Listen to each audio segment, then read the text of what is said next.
এসেছি, কিন্তু ঘুমিয়েছিলাম যেহেতু শরীর ভীষণ ক্লান্ত হয়ে গেছিলো আমাদের। এখন একটু ঘাটে যাচ্ছি ঘুরতে, আর এখানে আমি বানারসের পান খেলাম, বাড়ির সকলেই খাচ্ছে মিষ্টি পান। তো আমরা আপনাদের শেয়ার করি, তো 1 মিনিট আমি দেখাচ্ছি।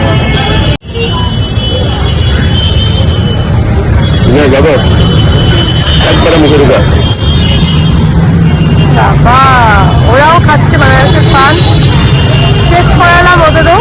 বাড়িতে তো এমনি খায় না, যেটা ঘুরতে আসছি সবাই টেস্ট করছে এর জন্য।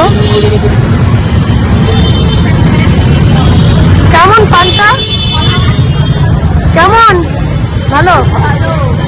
কেমন আসছি পানটা? পানটা কেমন দিদি খেতে? ভালো? খুব ভালো লাগলো খেয়ে, পানটা একদম গলেই গেছে মুখের মধ্যে। আর বানারসের ফেমাস পান আর শাড়ি, পানটা তো খুবই টেস্ট। আর যদি বানারসের থেকে কিনি সেটা আমি শেয়ার করবো, যেহেতু বৃন্দাবন, আমাদের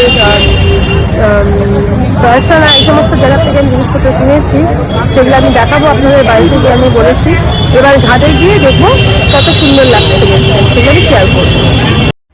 এখন আমরা গঙ্গার ঘাটে যাচ্ছি, যেহেতু সন্ধ্যা হয়ে গেছে, এখন সন্ধ্যা আরতি হবে। প্রচণ্ড ভিড়, দেখতেই পাচ্ছেন আপনারা কত ভিড়। এখন গিয়ে দেখব গঙ্গার ঘাটে কিরকম ভিড় হচ্ছে। আশা করি মনে হচ্ছে প্রচণ্ড ভিড় হবে, কিন্তু করার কিছু নেই, যেহেতু সন্ধ্যা আরতি দেখতেই হবে। আমরা গঙ্গার ঘাটে পৌঁছে গেছি। এখানে প্রচণ্ড ভিড়, সব লঞ্চে করে গোল হয়ে লঞ্চের মধ্যে বসে সব দেখছে সন্ধ্যা আরতি।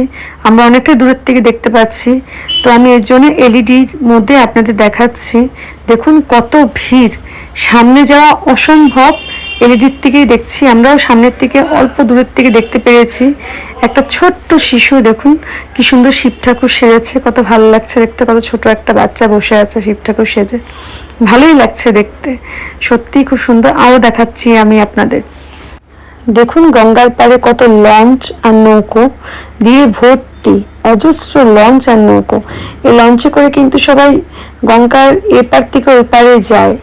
আর যারা নাকি সন্ধ্যা আরতি দেখতে পাচ্ছে না বা করতে পারছে না, তারা কিন্তু দেখুন একটা একটা করে বাতি নিয়ে সবাই কিন্তু সন্ধ্যা আরতি করছে গঙ্গা মায়ের সামনে। আমিও সেজন্য গঙ্গা মাকে একটু পুজো দিলাম। আমাদের বাড়ির 3 জন, আমি, দিদি, আমার হাজব্যান্ড, 3 জন মিলে আমরা গঙ্গা মাকে পুজো করলাম। ভালো লাগে পুজো করলে, পরে মনটা খুব ভালো লাগে। আর এত দূরে এসেছি, পুজো না করে তো আর পারা যায় না, পুজো করতেই হবে। তো আপনারা আসলেও কিন্তু পুজো অবশ্যই করবেন। আর দেখুন আমি কেমন করে পুজো করছি। আমি আমার হাজব্যান্ড দুজনে এই মোমবাতি ধরিয়ে গঙ্গা মায়ের সামনে দিলাম, গঙ্গা মায়ের জলের উপরে ছেড়ে দিলাম। এটা যাচ্ছে, খুব ভালো লাগছে দেখতে। এখন আমি প্রণাম করব ঠাকুরকে, গঙ্গা মাকে প্রণাম করলাম। একটু জল নিয়ে আমার মেয়েদের গায়েও দিয়ে দেবো। আজ কালভৈরব মন্দিরে চলে এসেছি, কালভৈরব মন্দিরকে দর্শন করব, পুজো দিব। তো সেই ভিডিওটা আমি শেয়ার করবো আপনাদের সাথে, তো আপনারা সবাই দেখবেন। আমরা এখন কালভৈরব মন্দিরে এসেছি। কাশিতে আসলে কিন্তু আগে কালভৈরব মন্দিরেই পুজো দিতে হয়, তারপরে কাশী বিশ্বনাথে গিয়ে বিশ্বনাথকে পুজো দিতে হয়। এখানে কাল কিন্তু বিকালে আমি দেখিয়েছি আপনাদের গঙ্গার পাড়টা কত ভালো লাগে বিকালে, আর সন্ধ্যা আরতি হয়, সেটা আমি শেয়ার করেছি। তো আমি যেহেতু কালভৈরব মন্দির এসেছি, ভাবলাম আপনাদের সাথে এটাও বলে দিই। অনেকেই ইউটিউব দেখে আসে, তো জানা থাকবে। আগে আসলে কিন্তু আপনারা কালভৈরব মন্দিরে পুজো দিবেন, তারপরে কিন্তু কাশী বিশ্বনাথে যাবেন পুজো দিতে। আর দেখুন রাস্তায় কত ভিড় আর কত সুন্দর জিনিসপত্র, কত ভালো লাগে দেখতে। বেশিরভাগই শিব ঠাকুরের জিনিসপত্র, যেহেতু শিব ঠাকুরের এখানে স্থান। আমরা কিন্তু কালভৈরব মন্দিরে চলে এসেছি। মন্দিরের বাইরে আমরা লাইনে দাঁড়িয়ে আছি, কারণ দেখতেই পাচ্ছেন প্রচণ্ড ভিড়।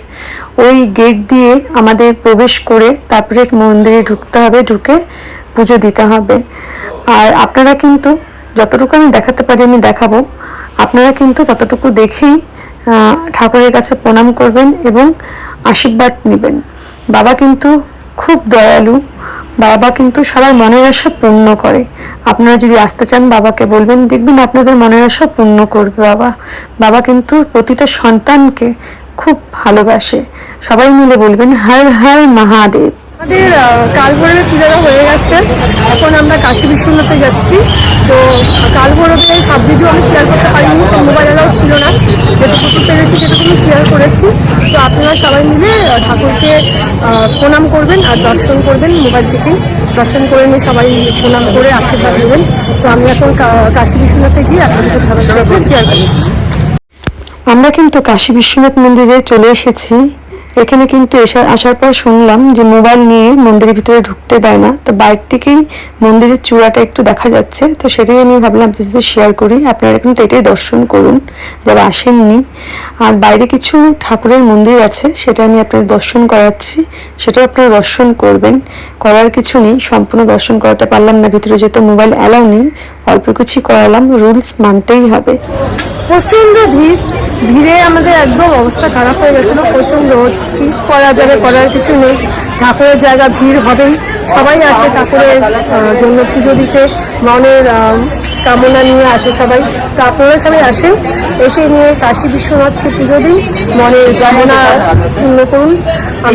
আমি বললাম ভগবানকে আমার বাড়ির সকলকে যেন ভালো রাখে, আমাদের বাড়ির সকলকে যেন সব সুস্থ রাখে। আর যেটা বললাম সেটা মনেরটা মনেই থাক। আপনারা সবাই আসুন, এসে নিয়ে ঠাকুরের কাছে প্রার্থনা করুন, ভালো লাগবে, মনটাকে দেখবেন খুশি প্রাপ্ত মনে হবে।